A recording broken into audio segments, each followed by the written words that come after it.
अनंत चतुर्दशी का पर्व भाद्रपद मास के शुक्ल पक्ष की चतुर्दशी तिथि को मनाया जाता है। इस दिन गणेशोत्सव का विधिवत समापन होता है और भव्य तरीके से श्रद्धापूर्वक गणपति का विसर्जन किया जाता है।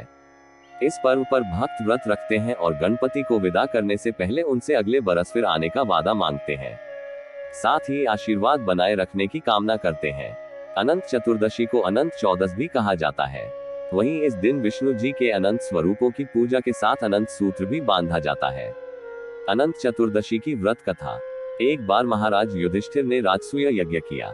उस समय यज्ञ मंडप का निर्माण सुंदर तो था ही, अद्भुत भी था। वह यज्ञ मंडप इतना मनोरम था कि जल व थल की भिन्नता प्रतीत ही नहीं होती थी। जल में स्थल तथा स्थल में जल की भांति प्रतीत होती थी। बहुत सावधानी करने पर भी बहुत से व्यक्ति उस अद्भुत मंडप में धोखा खा चुके थे।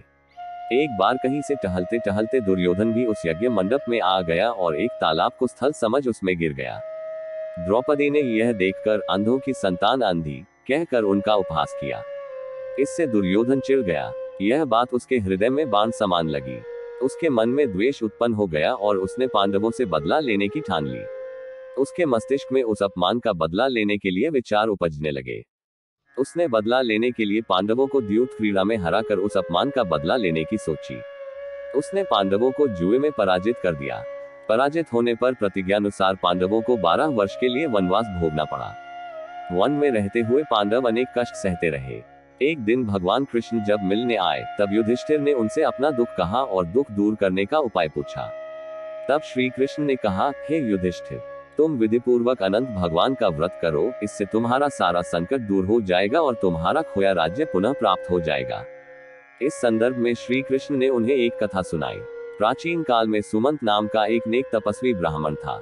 उसकी पत्नी का नाम दीक्षा था।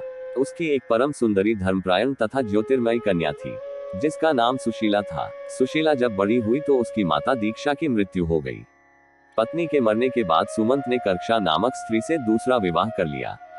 सुशीला का विवाह ब्राह्मण सुमंत ने कौंडिन्य ऋषि के साथ कर दिया।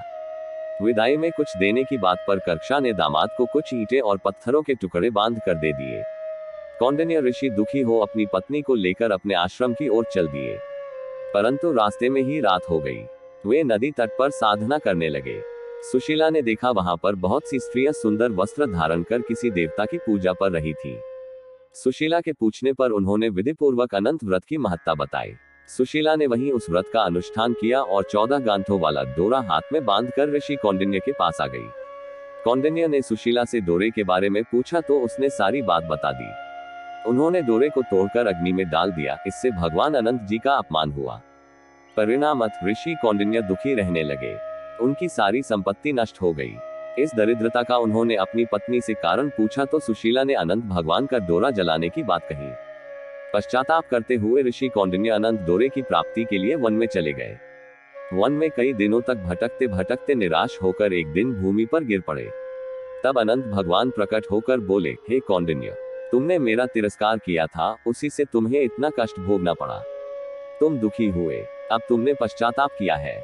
मैं तुमसे प्रसन्न हूँ। अब तुम घर जाकर विधिपूर्वक अनंत व्रत करो। 14 वर्ष पर्यंत व्रत करने से तुम्हारा दुख दूर हो जाएगा। तुम धन धान्य से संपन्न हो जाओगे। कौंडिन्य ने वैसा ही किया और उन्हें सारे क्लेशों से मुक्ति मिल गई। श्री कृष्ण की आज्ञा से युधिष्ठिर ने भी अनंत भगवान का व्रत किया, जिसके प्रभाव से पांडव महाभारत के युद्ध में विजयी हुए तथा चिरकाल तक राज्य करते रहे। अनंत चतुर्दशी की पूजा विधि।